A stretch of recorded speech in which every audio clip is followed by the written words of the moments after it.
Hello বন্ধুরা, আজ আমরা এক্সপ্লেন করতে যাচ্ছি চাইনিজ বিএল সিরিজ প্রাইভেট গ্যালাক্সির এপিসোড 4 মানে ফাইনাল এপিসোড। এই এপিসোডের শুরু দিয়ে আমরা দেখতে পাই হি ওইচিং আর লিয়াং এর বিয়ের অনুষ্ঠান হচ্ছিল এবং দেখা যায় যে ভেন্যু অনেক সুন্দর করে সাজানো হয়েছে। আর আমাদের ওইশিন সে দেখা যায় যে একদমই নার্ভাস হয়ে অপেক্ষা করছিল লিয়াং এর জন্য এবং দেখা যায় যে সে অপেক্ষা করতে করতেই লিয়াং এর গাড়িটা ওখানে চলে আসে এবং দেখা যায় যে ধীরে ধীরে লিয়াং গাড়ির ভেতর থেকে নামে এবং তাকে বরের বেশে এত বেশি কিউট লাগছিল। তার হাতে একটা ফুলের তোড়া থাকে যেটা গিভওয়ে করার জন্যই নেওয়া হয়েছিল। দেখা যায় যে ঐশিন সে একদম ধ্যান ধরে তাকিয়ে থাকে লিয়াং এর দিকে। লিয়াং তখন ওর কাছাকাছি এসে বলে যে, "তোমাকে আজকে এরকম ইডিয়েটের মতো লাগছে কেন বলো তো?" ঐশিন তখন বলে যে, "কিছুই না।" লিয়াং তখন বলে যে, "তুমি কিসের অপেক্ষা করছো?" দেখা যায় যে ঐশিন সে হাত বাড়িয়ে দেয় এবং লিয়াং তার হাতটা ধরে।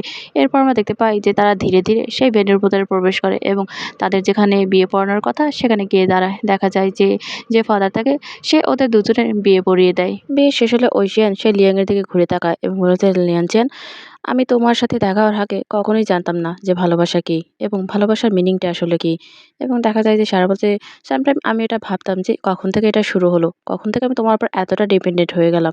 মেবি ১ম যখন আমাদের দেখা হয়েছিল তখন থেকে, বা তুমি যখন আমার কাজের প্রশংসা করেছিল তখন থেকে।" এরপর সে আরও বলে যে, "আর না হলে সেদিন যে আমরা এক আকাশের নিচে তারা দেখেছিলাম সেদিন থেকে।" তারপরে দেখা যায় যে সে আরো বলে যে, "তুমি আমার সাথে ছিলে সেই মুহূর্তটায় যখন আমি সবথেকে বেশি ভয়ে ছিলাম এবং সবথেকে বেশি ভীতু ছিলাম আমি যখন। তুমি আমাকে একবার জিজ্ঞাসা করেছিলে যে ভালোবাসা কী? তখন আমি আনসারটা করতে পারিনি। কিন্তু আমার মনে হয় আমি এখন সেই আনসারটা জানি। আমি তোমাকে ভালোবাসি লিয়াং।" এই কথা শোনার পর দেখা যায় যে লিয়াং সে অনেক বেশি খুশি হয়ে যায় এবং দেখা যায় যে লিয়াং সে বলা শুরু করে যে, "তোমার সাথে আমার দেখা হয়েছে এই ৩.৫ বছর। কিন্তু এই ৩.৫ বছরে তুমি আমাকে অনেক পরিমাণে রোমান্স আর সারপ্রাইজ দিয়েছো।" এবং সে আরও যোগ করে যে, "তুমি আসলেই অনেক বেস্ট। তুমি মনে রাখবে যে আমার হৃদয়ে তুমি একমাত্র বেস্ট মানুষ।" এরপর দেখা যায় যে সে আরও যোগ করে যে, "প্রথম হয়তো তোমাকে কোল্ড মনে হলেও আস্তে আস্তে আমি বুঝতে পেরেছি যে তুমি সবার থেকে আলাদা। আমি একদমই এক্সপেক্ট করিনি যে তুমি আমাকে হেল্প করার জন্য চুজ করবে। আমার সেদিনের কথা এখনো মনে আছে। যেদিন আমি ভয়ে একদম কুঁকড়ে গিয়েছিলাম আর তুমি জেন্টলি আমাকে হ্যান্ডেল করেছিলে এবং আমাকে ভরসা দিয়েছিলে যে তুমি আমার সাথে আছো।"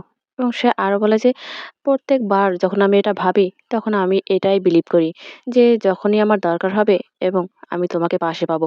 আর এটাই তোমার প্রতি আমার অ্যাট্রাকশন আরও বাড়িয়ে দিয়েছে। আমি বারবার তোমার প্রেমে পড়েছি শুধুই একটা কারণের জন্যই। তোমাকে ছাড়া আমার ফিউচার আমি একদমই কল্পনা করতে পারি না লিও ওইশিন।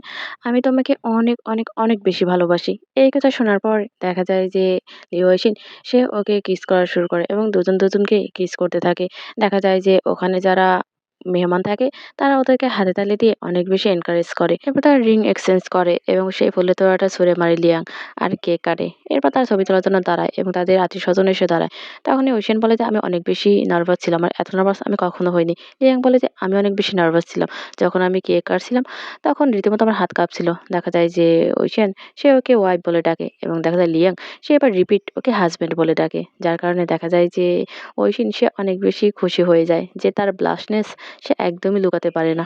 এরপর তারা সকলের সাথে ফটোশুট করে এবং বিয়ের অনুষ্ঠানটা শেষ করে। এরপর আমরা দেখতে পাই যে ঐশিন সে কফি খাচ্ছিল। তখনই তার বাবা তাকে কল করে যে সে কথা বলার জন্য প্রস্তুত কিনা। তখনই দেখা যায় যে ঐশিন বলে যে, "কি ব্যাপার বাবা?" তখন তার বাবা বলে যে, "তোমার সাথে আমার একটা বিষয় নিয়ে আলোচনা করার আছে।" তখনই দেখা যায় যে কেউ একজন ডোরবেল বাজায় এবং দেখা যায় ঐশিন বলে যে, "ওয়েট।" কেউ এসেছে দরজায়। সে দরজা খুলে দেয় এবং দেখা যায় ওখানে লিয়াংও চলে আসে এবং তখনই দেখা যায় যে একটা ছেলে দৌড়ে ভেতরে ঢুকে যায়। ছোট একটা বাচ্চা এবং ঢুকেই দেখা যায় যে বলে, "বাবা।" দেখা যায় ওরা দুজনেই অবাক হয়ে যায় এবং তখনই দেখা যায় সেই ছেলেটা দৌড়ে এসে লিয়াংকে জড়িয়ে ধরে এবং লিয়াং তখন বলে যে, "কে তুমি?" তখন ঐশ্বরির বাবা ফোনে বলে যে, "ও আমার একটা বন্ধুর নাতনি এবং তারা বিশেষ একটা দরকারে বিদেশ চলে গেছে। তোমাকে ওর কিছুদিন খেয়াল রাখতে হবে।" তখনই দেখা যায় যে ঐশী না করে দেয় এবং দেখা যায় যে ওর বাবা তারপর ইনসিস্ট করতে থাকে এবং বলে যে, "তোমার ওখানেও কিছুদিন থাকবে।" তখনই দেখা যায় যে ওই ছেলেটা ওদের দুজনকেই বাবা-মা বলে ডাকে। আর যেটা ঐশী একদমই নিতে পারে না। সে বলে যে, "আচ্ছা, তার সমস্যা কি? সে সবাইকে বাবা-মা কেন ডাকছে?" তখনই দেখা যায় যে ওর বাবা বলে যে, "এটা বাচ্চাদের একটা হ্যাবিট।" ঐশিন আরো কিছু বলতে নিলে ওর বাবা তখন বলে যে, "জাস্ট কিছুদিনেরই তো ব্যাপার।" এবং সে আরো বলে যে, "আমার এখনো অনেক কাজ আছে এবং আমাকে অনেকগুলো কেস হ্যান্ডেল করতে হবে। আমি এখন রাখছি।" এরপর দেখা যায় ফোনটা রেখে দেয় এবং দেখা যায় যে তখন ওই ছেলেটা আর লিয়াং দুষ্টুমি করতে থাকে। ওকে ফোনে কথা বলা শেষ হতে দেখেই জিজ্ঞাসা করে লিয়াং যে, "বাবা কি বলল?" তখনই দেখা যায় যে ও বলে যে, "আসলে ওকে আমাকে দেখে শুনে রাখতে হবে। বাবা সে একটু ব্যস্ত।" তখন দেখা যায় যে ওকে বলে যে, "আচ্ছা ঠিক আছে, চলো আমরা খেতে যাই।" এরপর আমরা দেখতে পাই যে তারা খাবার টেবিলে বসে এবং তখনই দেখা যায় যে ঐশিন ওই ছেলেটাকে বলে যে, "তুমি আমাদেরকে আঙ্কেল বলে ডাকবে, কিন্তু দেখা যায় ছেলেটা সে ওদের দুজনকে বাবা মা বলে ডাকে, যার কারণে ওরা হাল ছেড়ে দেয়। এবং তখনই দেখা যায় ছেলেটা জিজ্ঞাসা করে, মানে লিয়াং এর কথা জিজ্ঞাসা করে ঐশিনকে, তুমি তাকে কিভাবে পেলে? তখনই দেখা যায় ঐশিন বলে যে আমি স্পেসশিপে চড়ে তাকে আনতে গিয়েছিলাম মহাকাশ থেকে। তখনই দেখা যায় ছেলেটা বলে যে মহাকাশ?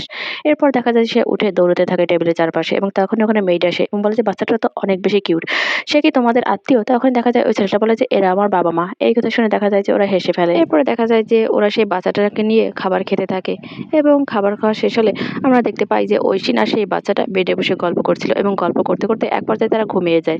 লিয়াং যখন তার কাজ সেরে আসে তখন দেখতে পায় যে ওরা দুজনেই ঘুমিয়ে গেছে। দেখা যায় লিয়াং বেডের পাশে বসে এবং ওদের দিকে তাকায়, তারপর দুজনের গায়ে ব্ল্যাঙ্কেটটা ভালো করে তুলে দেয়, তারপর নিজেও ওদের সাথে শুয়ে ঘুমিয়ে পড়ে। এরপরের দৃশ্যে আমরা দেখতে পাই যে ওই ছেলেটার সাথে ওদের দিনগুলো খুব ভালোভাবে কাটতে থাকে। এরপর শাও ইন্দুর বাসায় চলে যাওয়ার সময় আসে, তখন দেখা যায় ওর মনটা খারাপ হয়ে যায় এবং বলে যে পাপা মামা আমি তো আগামীকালকেই এখান থেকে চলে যাচ্ছি। তখনই দেখা যায় যে ঐশিন সে বলে যে তুমি কি তোমার বাবা মাকে মিস করবে? তুমি করো আর না করো, আমরা তোমাকে ঠিকই মিস করব। এই কথা বলার পর দেখা যায় যে শাওইন্দু সে ওদের দুজনকেই জড়িয়ে ধরে। শাওইন্দু তখন ওদের বিয়ের ছবিগুলোর দিকে তাকায় এবং ঐশিনও সেগুলো দেখতে থাকে।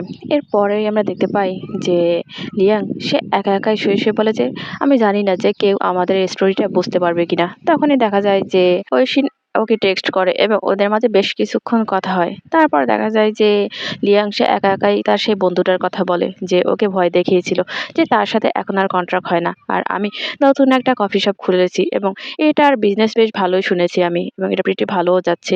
এরপরই দেখা যায় যে ঐশিন সে বাসায় চলে আসে এবং দেখতে পাই যে লিয়াং সে শুয়েছিল এবং দেখা যায় যে সে কিছু একটা ভাবছে। তখনই ওর কাছে এসে জিজ্ঞাসা করে যে তুমি সিলিং এর দিকে তাকিয়ে কি ভাবছো? লিয়াং তখন বলে যে তুমি আমাকে বলেছিলে যে আমি কখনোই আর স্বপ্ন দেখবো না।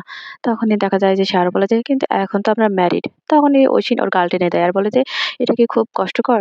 তখনই দেখা যায় যে লিয়াং ঘুরে ওকে জড়িয়ে ধরে এবং তখনই দেখা যায় যে ঐশিন সে বলে যে আজকে তোমার দিন কেমন কাটলো?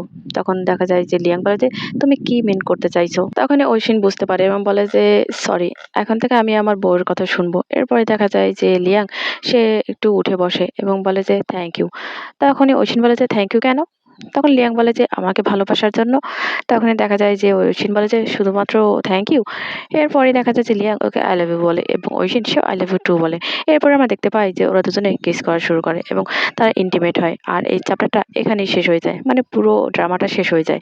ভিডিওটি ভালো লাগলে অবশ্যই লাইক কমেন্ট আর সাবস্ক্রাইব করে পাশে থাকবেন। ধন্যবাদ সবাইকে।